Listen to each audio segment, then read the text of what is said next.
Hello दोस्तों, आप सभी का एक बार फिर से स्वागत है आपके अपने यूट्यूब चैनल एग्जाम्स जली बाय दानिश में।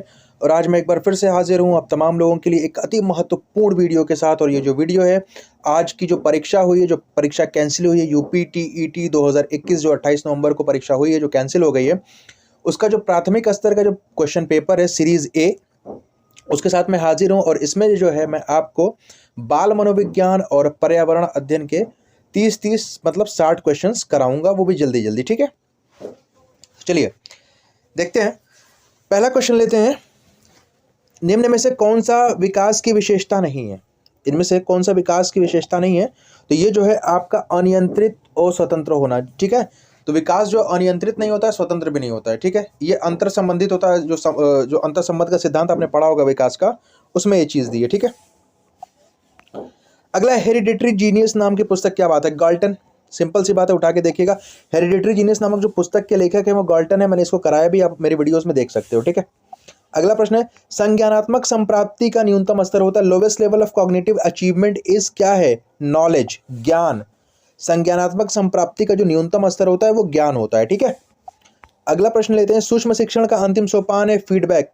ठीक है, प्लान, टीच और फीडबैक। ठीक है ना, तो ये जो पहला वाला है आपका प्रतिपुष्टि, ये सही है।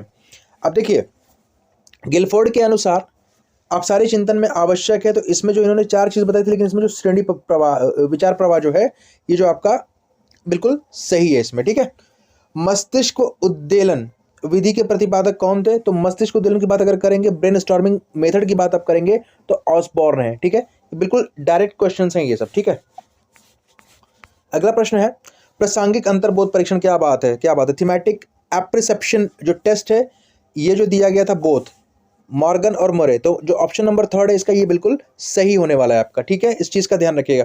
सृजनात्मक चिंतन की प्रथम अवस्था कहलाती है प्रिपरेशन, मतलब तैयारी। ठीक है, स्टिमुलस, देखिए एसआर थियरी, एस इसका और इसका आर, एसआर थियरी थॉर्नडाइक। उद्दीपक अनुक्रिया सिद्धांत के जो प्रतिपादक हैं वो थॉर्नडाइक हैं, जिसको स्टिमुलस रिस्पॉन्स थियरी आप कहते हैं। ठीक है, 10वां प्रश्न है, निम्न में से कौन सा कारक अधिगम, कौन से कारक जो है अधिगम को प्रभावित करते हैं? व्यक्ति कारक, वातावरण संबंधी कारक, सामाजिक कारक। ठीक है, ऑल ऑफ अबव इसका ठीक है। बहुबुद्धि का सिद्धांत किसने दिया था? तो बहुबुद्धि का सिद्धांत जो है वो आपके हार्वर्ड गार्डनर ने दिया था, जो आपका ऑप्शन नंबर सी है, इसमें 3rd जो है वो सही है। अगला प्रश्न है, स्पीयरमैन ने दिया, तो स्पीयरमैन ने क्या दिया था? बुद्धि का द्विकारक सिद्धांत दिया था उन्हें, एस फैक्टर और जी फैक्टर आपको पढ़ाया था, तो पहला वाला ऑप्शन सही है इसका। 13, प्रोजेक्ट विधि किलपैट्रिक, सीधा सीधा प्रोजेक्ट विधि की जो प्रतिपादक है वो कौन है? किलपैट्रिक है। पाठ योजना में छात्र के पूर्व अधिगम से संबंधित है प्रस्तावना प्रश्न, इंट्रोडक्टरी क्वेश्चन जो है, जब आप टीचिंग प्लान बनाते हैं ना, तो उसमें जो छात्र, जो पाठ योजना में छात्र के पूर्व अधिगम, तो जो आपका प्रस्तावना कौशल होता है, इंट्रोडक्टरी जो आपका स्किल होता है ना, क्वेश्चन जो होते हैं वो किससे संबंधित होते हैं? वो होते हैं छात्र के पूर्व अधिगम से। गलत वाक्य को चुनिए। छात्र सबसे अच्छा स्वाभाविक वातावरण में सीखते हैं, बिल्कुल सही बात है। छात्र सबसे अच्छा करके सीखते हैं, बिल्कुल बात है, लर्निंग बाय डूइंग की आप बात कर रहे हैं। छात्र सबसे अच्छा खेल खेल में, बिल्कुल सही है। छात्र सबसे अच्छा नियंत्रित, नहीं नहीं, इनको कंट्रोल अगर करेंगे तो उससे अच्छा नहीं। सीखने के लिए फ्री वातावरण चाहिए, मतलब मुक्त वातावरण चाहिए। ठीक है, तो ये वाला जो है इसमें से गलत वाक्य जो होगा ये होगा आपका ऑप्शन नंबर 4। संविधान के किस संशोधन के से शिक्षा के अधिकार, देखिए इसको ये हर बार कराया जाता है, कहीं ना कहीं ये आ ही जाता है कि 86वां संशोधन था, 86। ठीक है, संविधान संशोधन, जिसके द्वारा जो है 6 से 14 साल के बच्चों को जो है फ्री में शिक्षा देने की बात की गई, जो कि RTE राइट टू एजुकेशन 2009, जो कि 1 अप्रैल 2010 से लागू किया गया था। शिक्षा का अधिकार अधिनियम 2009, जिसमें 6 से 14 वर्ष के बालकों की जो है विद्यार्थियों की फ्री एवं अनिवार्य शिक्षा की, निःशुल्क एवं अनिवार्य शिक्षा की बात कही गई है। तो वो संविधान का 86वां संशोधन था और अनुच्छेद 21 क है वो, इस चीज का ध्यान रखिएगा। शिक्षण के कार्य में सम्मिलित है मूल्यांकन कार्य, बिल्कुल सही बात है। उपचारात्मक कार्य, देखिए इसमें उपयुक्त सभी है। अब उपयुक्त सभी क्यों है? अब देखिए, निदान करना, मतलब अगर उसको कोई समस्या आएगी तो आप क्या करेंगे? उसको निदान करेंगे। ठीक है, उपचारात्मक कार्य उसमें आता ही आता है, उसके बाद उसको मूल्यांकन करके चेक कर लोगे आप। ठीक है, तो उपयुक्त सभी ऑप्शन नंबर 4 सही। शिक्षण का सबसे कम प्रभावशाली होगा जब शिक्षक एकाधिकारी होगा, एकाधिकारवादी होगा। विद्यार्थी, देखिए विद्यार्थी निष्क्रिय रहेंगे तो भी सबसे कम अधिगम होगा। शिक्षक अगर अपनी चलाएगा तो भी, केवल सीखने पे बल होगा तो भी। उपयुक्त सभी जो है, उपयुक्त सभी, ऑप्शन नंबर 4। अगला प्रश्न है, भाषा रूपांतरण का सिद्धांत, मतलब ये जो ट्रांसफॉर्मेशनल ग्रामर, ये जो है इसमें उसको पढ़िएगा तो नॉम चॉम्स्की ने दी थी, नॉम चॉम्स्की ने, ठीक है।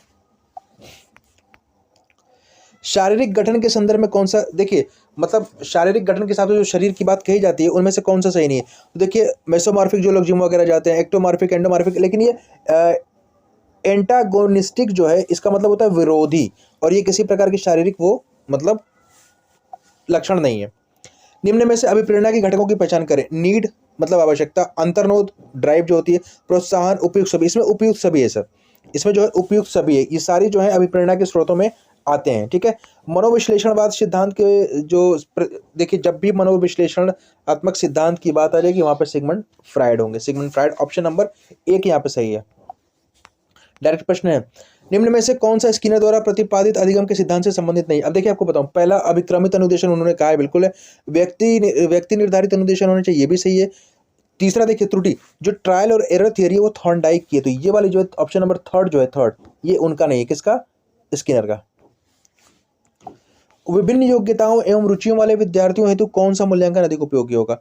आंतरिक मूल्यांकन अच्छा तो होता है ये, बाह्य मूल्यांकन ठीक है, प्रायोगिक मूल्यांकन, देखिए अगर किसी का जो इंटरेस्ट है, ठीक है, उसकी एबिलिटीज अलग अलग है, तो उसके लिए सतत एवं व्यापक मूल्यांकन होगा, एक बार में करने से ही आप उसके बारे में नहीं जान सकते हैं, ठीक है, तो कॉन्टिन्यूअस एंड कम्प्रिहेंसिव इवैल्यूएशन होगा उसका।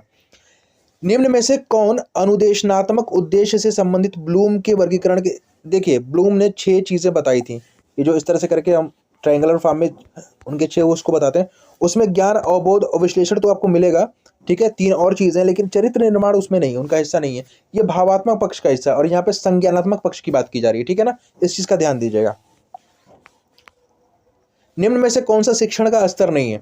अब देखिए शिक्षण के स्तर की बात की, 3 तरह के शिक्षण के स्तर बताए गए, एक अभिप्रेरणा स्तर बताया गया, स्मृति स्तर बताया गया है, ठीक है, आपका नहीं सॉरी अभिप्रेरणा स्तर नहीं है, स्मृति स्तर है, अवबोध स्तर है, प्रत्यास्थी, लेकिन ये अभिप्रेरणा जो स्तर है वो शिक्षण का स्तर नहीं है, इसको उठा के आप देख सकते हैं, ठीक है, इसमें ये तीनों हैं, ठीक है, तो पूछा है कि कौन सा स्तर नहीं है, तो आपका ऑप्शन नंबर फर्स्ट सही होगा, क्योंकि अभिप्रेरणा स्तर जो है वो शिक्षण का स्तर नहीं है।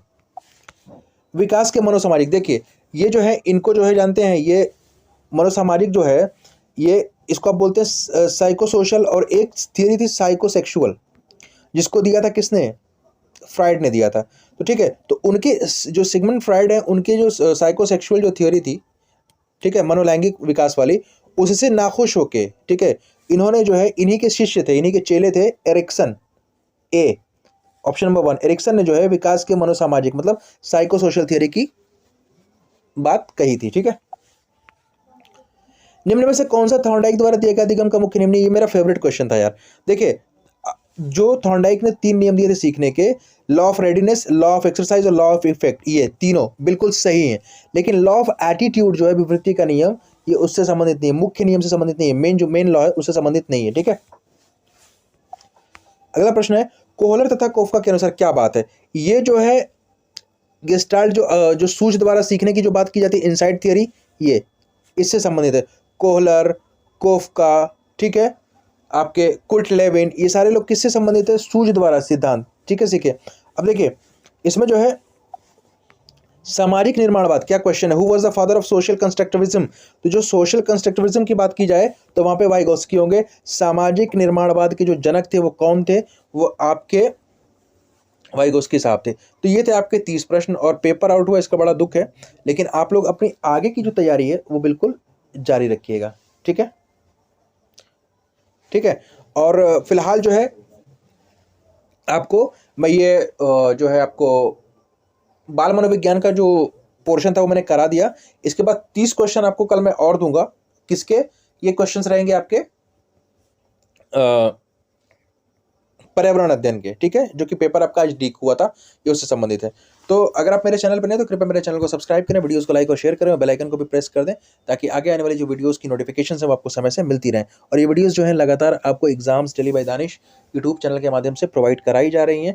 कृपया इसको लाइक और शेयर ज़रूर करें, ठीक है। और अगर किसी भी क्वेश्चन में आपको कोई डाउट है तो कमेंट ज़रूर करिएगा।